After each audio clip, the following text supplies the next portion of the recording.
What's going on, wrestling family? Welcome back to the channel. So as you see, I am still in Hawaii at the moment, but I wanted to take the time to talk about what happened at SummerSlam really quick and just give you guys my thoughts about that. Now, I want to ask you guys this question first.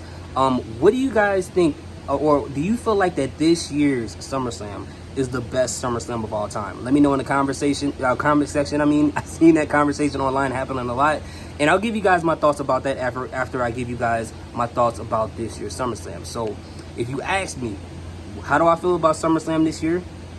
I would have to say SummerSlam this year was phenomenal. I think it was great. It felt like a big show. It felt like there was no wasted matches. The storylines developed and got legs, and it did all the things that I love in pay-per-view. It made us wanting more and wanting to know what's going to happen next on SmackDown and Raw, and we had great matches, and it really felt like the WrestleMania of the summer. And I know that's what SummerSlam is supposed to be, but it's one thing that you're supposed to be something, and another thing to execute it, and they definitely executed it this year, which I'm sure is going to get a lot more people excited about SummerSlam going into 2 nights. So I think this was a great advertisement for that, and I loved it. I thought it was a really good show. But I know a lot of people are saying that, you know, a lot of the stuff that happened was very predictable, and I understand that. I get, you know, we're going to come across this conversation every PLE, but to me, there's only so many things you can do at a wrestling show. Just like, you know, we watch professional sports, a lot of the games in a predictable fashion, but we continue to watch it. That's just, you know, it is what it is. And when it comes to stuff being predictable, as long as the predictable moment makes sense and the ride leading up to that moment is entertaining, and if the predictable moment leaves us in a cliffhanger to make us want more to see what happens on Raw and SmackDown, they did their job. And that's what they did on SummerSlam. Now, moving forward, I want to talk about something before I get into what everybody is talking about, because there's a match that I feel like a lot of people aren't talking about online, and I feel like that they deserve a lot more flowers, and that is the match between Damian Priest and Gunther. And they put on a clinic. They put on a banger. Both men looked strong in that match, and I think this is, personally for me, as far as the title run, this is Damian Priest's best match, period, bar none. I think this is his best match so far. He looked great in this match. Gunther looked great in this match, and it made it way even more to where Finn Balor did turn on Damian Priest and put Gunther's leg on a rope, where it's like, dude, Damian Priest definitely could have won that match, and they done that in a fantastic way. Again, I understand that Finn turning on him was predictable, but people thought Finn was going to turn on Damian Priest for a while now, and it didn't happen. And other times they predicted it, but you know, the fact that it happened, I did a video called Finn Balor Can't Be Trusted, where I explained all the whole situation as to why he's going to turn on Damian Priest. But I thought that match, and even outside of the Finn Balor situation, was a great match. Also, the match between CM Punk and Drew McIntyre with Seth Rollins as a special guest referee. I don't know why I can't think right now. The callback to when Shawn Michaels was a special guest referee between Bret Hart and Undertaker at SummerSlam, I believe, 97. I thought that was a great callback. I love when WWE does that. They did it with the feud between Cody and AJ Styles. I love when they do that. As long as they can do stuff like that and reinvent it, it just makes things feel fresh. But I love the nostalgic callback, and that match was great as well.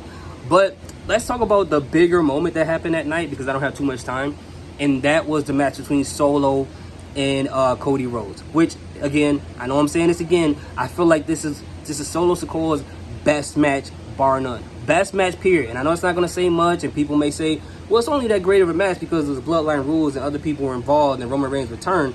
But at the end of the day, despite all of that, on the card is still Solo versus Cody Rhodes. So it still is a Solo Sikoa match, regardless of how you slice it. So this is Solo Sikoa's best match so far, even outside of that. Him going back and forth with Cody Rhodes, he did a great job. He did what he needed to do in that moment. Again, did he look like AJ Styles in the ring? No. But he did what he was supposed to do. Now, this led up to what everybody anticipated was going to happen, and that was the return of Roman Reigns, which was very interesting because he didn't return with Paul Heyman. Which is why when I did that video, when I said they should have had the Paul Heyman situation where the Bloodline 2.0 actually gave him the shield powerbomb through the table, it should have happened at the SmackDown leading into SummerSlam. And I remember somebody in the comments say, well, you know, they want Paul Heyman to return with Roman Reigns at SummerSlam to make them stand strong. And I'm like, okay, well, I guess that makes sense.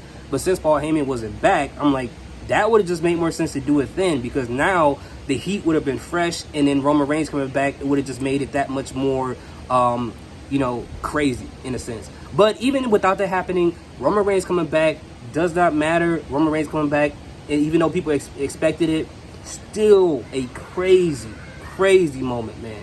A crazy moment, man. You can feel just the whole, momentum in the room just changed. And for me, watching it even on my cell phone, I was just like, yo, this is a huge moment. One of my favorite returns, bro, in WWE history. And I know it sounds crazy. I know people want to compare it to Edge and Triple H and stuff like that. But the feeling when I saw those guys return, even though Roman Reigns wasn't gone that long, in comparison to those guys, it's still, like the way it felt, chills, bro, chills. When he returned. And I'm happy he's back, coming back with the shirt that says the OTC, which some people thought that it means the original tribal chief, which that could be the case. But for me, I feel like it'll be a lot harder if it meant only tribal chief, the only one. But if it's either way, I'm fine with it. As long as it doesn't mean over the counter, I am absolutely fine with it. My battery. I'm absolutely fine with it. But overall, the return of Roman Reigns, Solo's best match, the match between Damian Priest and Gunther, the match between CM Punk and Drew McIntyre, even the whole thing that happened with Liv Morgan and Rhea Ripley, even though that was predictable, but I feel like that I loved the way it played out. Again, it leaving us on a cliffhanger, wanting to know what's going to happen on Raw. The decision to have Nia Jax win that title off of Bayley and not have Tiffany Stratton cash in was a smart idea, because now you get to extend the storyline. You get to add legs on it, because if Tiffany were to cash in on Nia Jax, then you will have a feud between those two, and then it's over. But I would rather them have a storyline between those two, let it stretch out for a little bit, and then give Tiffany a reason to cash it in on Nia Jax. And I think that's the best way to do it. Sami Zayn losing to Braun Breaker makes all the sense in the world. It should have happened at Money in the Bank, but it happened this week, so I'm happy for him. And LA Knight finally getting the U.S. Championship. We've been waiting for this for almost 2 years. Finally. It makes all the sense in the world, and I'm sure a lot of people who are pretty upset with Logan Paul right now are happy with seeing that. But overall as a show, fantastic job. Fantastic job. I want to watch it again, but when I get a chance, I probably will when I come back home. But as far as it ranking, as far as one of the greatest SummerSlams of all time, it's hard for me to say that right now, because it just happened, about 2 days ago as I'm recording this. And we got to think about so many different SummerSlams. 2000, 2001, 2002, I believe 2013, 1992, 2009. It's so many SummerSlams you got to think about. But if someone said that that's their favorite SummerSlam of all time, I wouldn't be mad at them, because for one, it's their own opinion. If they want to feel that way, they can feel that way. But also, we got to think about the fact that there are people who haven't been on Earth long enough to experience the other SummerSlams. But also, if you think about it, in some cases, some SummerSlams are more memorable because of one singular match, as opposed to this SummerSlam. It will be remembered because of everything that happened there. But I think the fact that it's concise and doesn't have like 350 matches and it's not like 16 hours long really helps the SummerSlam this year as far as remembering everything that happened there. But then it brings up the question, does the best match of this SummerSlam compare to the best match of the best SummerSlam? Does it compare to Cena versus Brock Lesnar? Does it compare to CM Punk against Brock Lesnar? What does it compare to those matches? But for me, I have to just take more time to kind of think about it and probably go back in retrospect and just kind of look at those other SummerSlams to kind of compare the two. But again, it's definitely one of my favorites. It definitely is one of my favorite. It could be recency bias, but I gotta look into the other ones first. But anyway, let me know what you guys think. Do you guys like SummerSlam? Do you rock with it? Actually, do you like it better than WrestleMania 40? That's a good conversation right there. Let me know in the comment section. Thank you guys so much for watching. I'm gonna go put some lotion on my face. Salute, peace, have a good day.